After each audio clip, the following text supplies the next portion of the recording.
ఎవడు పడితే వాడు మాట్లాడేటోడైండు. ఏంటిది జాబ్స్ ఇత్తలేడు అని. ఎంతమంది అగెనెస్ట్గా పనిచేసిల్లంటే కేసీఆర్కి ఒక 50 యూట్యూబ్ ఛానల్స్ పనిచేసినాయంట. అసలుకి మీకు ఎక్కడి నుండి ఏం మనీ రాకుండానే మీరు అసలు కేసీఆర్కి వ్యతిరేకంగా పనిచేసిల్లా? ఎంత మ్యానిపులేట్ చేసిల్లంటే మనుషుల్ని. పత్తి చేనులల్లో పత్తి ఏరుకునే ముసలోళ్ళ దగ్గరికి పోయి మీకు కాళ్ళు మొక్కుతా, మీకు దండం పెడతా, మీరు కేసీఆర్కి తప్ప వేరెవరికైనా ఓటేయండి అంటే కేసీఆర్ వస్తే మీ బతుకు మంచిగా లేదు, కానీ వేరే వాళ్ళు వస్తే మీ బతుకు మంచిగా బాగుపడుతుందా? కాళ్ళు మొక్కాల్సిన అవసరం ఏమున్నదండి మీకు? మీకు 2000 పింఛన్ ఇస్తే సరిపోతుందా? మీ పిల్లల భవిష్యత్తు అవసరం లేదా అని ఒక్కొక్కడు కాళ్ళ మీద పడి మొక్కుతున్నారు. అవసరంలో ఎంతమంది చదువుకున్న వాళ్ళు ఉన్నారు? వాళ్ళందరికీ స్కిల్స్ ఒక విధంగానే ఉంటాయా? నీకు పుట్టిన 2 కొడుకులకే ఒకే విధంగా ఉండదు తెలివి అనేది. రాష్ట్రంలో ఉన్న వాళ్ళందరికీ ఒకే విధంగా ఉంటుందా? దమ్మున్నోడు కొట్టుకుంటాడు, జాబు లేనోడు ఊకుంటాడు. స్కిల్స్ ఉండాలి మన దగ్గర. స్కిల్స్ ఉన్నప్పుడే గవర్నమెంట్ జాబ్స్ గురించి మాట్లాడాలి. స్కిల్స్ లేవు, ఏం లేవు, నిరుద్యోగులం అని ర్యాలీలు చేస్తే ఏమవుతుంది? ఒక బురద జల్లడానికి పనిచేసిళ్ళు అందరూ. యూట్యూబర్స్ అందరూ బురద జల్లడానికి, కేసీఆర్ మీద బురద జల్లడానికి పనిచేసి లాస్ట్కు మనకు అభివృద్ధి చేసి మన తెలంగాణను తెచ్చినోడిని ఇప్పుడు కాదనుకున్నాం మనము. అంటారు కదా, తల్లి పాలు తాగే తల్లి రొమ్మునే గుద్దినాం అన్నట్టు. ఇప్పుడు మనం కూడా అంతే, తల్లి రొమ్మునే గుద్దినాము. మనం తినే అన్నంలో మనమే మన్ను పోసుకున్నాము. 10 సంవత్సరాల క్రితము మా అమ్మ రాత్రి 12 గంటలకు పోయేది తోటలకు. అంటే ఇక్కడ మేము తోటలకు వరేసుకుంటే వరిలో నీళ్లు పెట్టడానికి 12 గంటలకు పోయేది. మా అమ్మ మళ్ళీ తిరిగి ఇంటికి వచ్చేదాకా మేము భయంతో ఉండేది. ఎందుకంటే ఎక్కడ ఏ పాము గరుస్తుందో, మరి కరెంటు వైర్లు ఎట్లున్నాయో, మరి షాక్ వస్తుందా ఏమొస్తుందా అని చెప్పేసి అట్లా టెన్షన్ పడుకుంటున్నాము. కేసీఆర్ వచ్చిన తర్వాత ఆ టెన్షన్ అనేది లేదు. ఆ ఒక్కటి సరిపోదా అండి మీకు కేసీఆర్ని గెలిపించడానికి?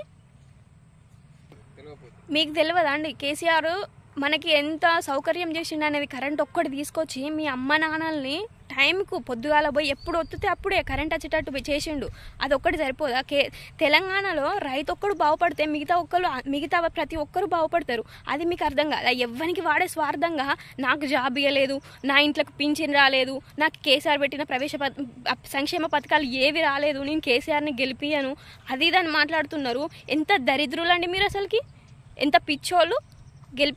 ఇప్పుడు వాళ్ళు గెలిచిళ్ళు ప్రతి ఒక్కటి ఏదో ఒకటి చేస్తారు మనకు కూడా. ఎందుకంటే మనం ఇంత డెవలప్ చేసి మనల్ని ఇంత అభివృద్ధి చేసినోన్నే మనం కాదనుకొని వాళ్ళని గెలిపించినప్పుడు వాళ్ళు కూడా భయపడతారు మనకి. ఇప్పుడు ఏదో ఒకటి ఖచ్చితంగా చేస్తారు. నేను చెయ్యరు, వాళ్ళు మంచోళ్ళు కాదు అనట్లేదు. కాకపోతే కేసీఆర్ని ఎందుకు ఓడించిళ్ళు? కేసీఆర్ ఏం తక్కువ చేసిండని మీరు అందరు కలిసి కేసీఆర్ని ఓడించిళ్ళు. అంత హైదరాబాద్ అంత డెవలప్ అయింది. అంత డెవలప్ అయినా కానీ ఇంకా వాళ్ళు డెవలప్ అవ్వాలని అక్కడ ఎన్ని సీట్లు ఉన్నాయో అన్ని కేసీఆర్కే ఓట్లు వేసిళ్ళు. ఎందుకు వేసిళ్ళండి? మనకన్నా ఎక్కువ పిచ్చోళ్ళ వాళ్ళు ఏమన్నా? ఎక్కడి నుండో బతకడానికి వచ్చి ఇక్కడ తెలంగాణలో సెటిల్ అయిన వాళ్ళు ఎక్కువ మన హైదరాబాద్లో ఉన్నోళ్ళు వాళ్ళు కేసీఆర్ని నమ్మి ఓట్లు వేసిళ్ళు. మనం ఇక్కడనే పుట్టి ఇక్కడనే పెరిగి కేసీఆర్ ఏంటిదో తెలుసుకొని కూడా కేసీఆర్కి ఓట్లు వేయకుండా వేరే వాళ్ళకి ఓట్లు వేసి గెలిపించుకున్నామంటే మనకన్నా పిచ్చోళ్ళు, మనకన్నా మూర్ఖులు ఎవరన్నా ఉంటారా అండి? ఎంత ఎమోషనల్గా ఇక్కడ ఎంత హార్ట్ దగ్గర ఎంత బాధ అనిపిస్తుందంటే మనం ఇక బాగు చేసేటోని మనం కాదనుకున్నాము, మనం బాగుపడము, అభివృద్ధి చెందము. ఇంకా 5 సంవత్సరాలకి మళ్ళీ కేసీఆర్ అత్తలే అనుకుంటే మనం మళ్ళీ 10 సంవత్సరాల వెనక్కి పోతాం.